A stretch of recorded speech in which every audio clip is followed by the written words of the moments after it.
Well, hello, Quest. It's good to see you, and we want to do this newsletter video for you.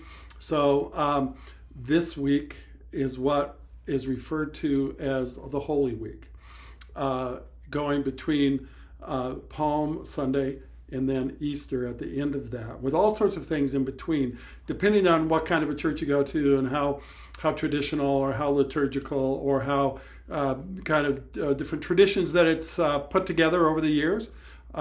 Here at Quest, we're pretty skinny on traditions in that way, in a way. There's as we head towards Sunday and Easter, it reminds me of the reality as you do ministry and really do any job that has leadership involved to it. There's a thing called a critical event.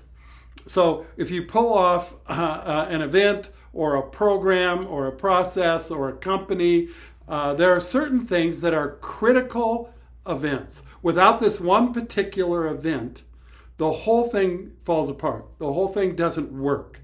What is the critical event?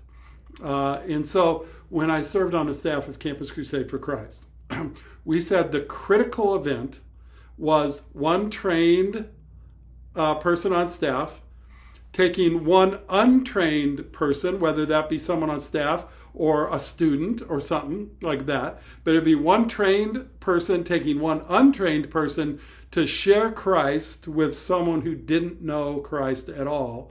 That was the critical event, because that was the process of both evangelism and leadership development. Because you were developing people, you were developing leaders, you were developing people with experience. And so it was a trained person taking an untrained person and to share Christ with someone who didn't know Christ. Everything else in the ministry you could maybe kind of cut out and not do, but without that one event, nothing else worked. Nothing really. It was just busy work from there. Okay. So you think about, what is the critical event of Christianity?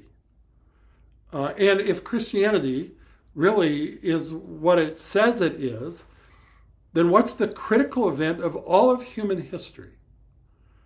What has to happen? Without that event, all the rest of it falls apart, or it just becomes busy work, or it just becomes fluff. As God put together the world, and he understood what would happen, what would go on, and what would be the most important event of all of history, the critical event. I think we find that the critical event of all of it, of all of human history, is the resurrection. It all plays off of that. Without the resurrection, it all falls apart. That God, in his perfection and in his beauty, created man and gave us free will and the ability to step away or step apart from God and do it our own way. But it says, for all have sinned and fallen short of the glory of God. That's what we chose. And he could have just said, all right, that's your choice. We'll leave you to it. Hope it goes well. Well, it wouldn't. But he knew that he would need to send his son to live among us, teach us, show us how to live. But actually, his life is not just to teach us how to live, but he show us where we missed, where we fell short. And that falling short, which separated from us from God, would need to be solved. And we couldn't do it for ourselves. It would be solved by him.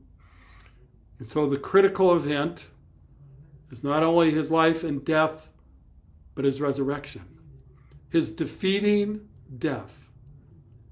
He didn't need to defeat it for himself. He needed to defeat it for you and me. The critical event of Christianity. It all plays off this reality of the resurrection of Christ.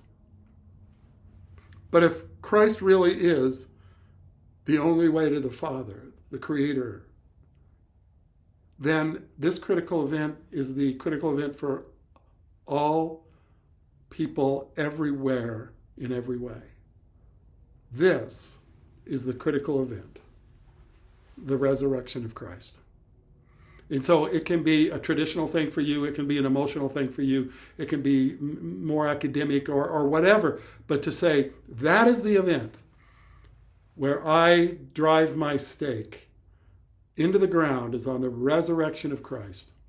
He defeated death for me.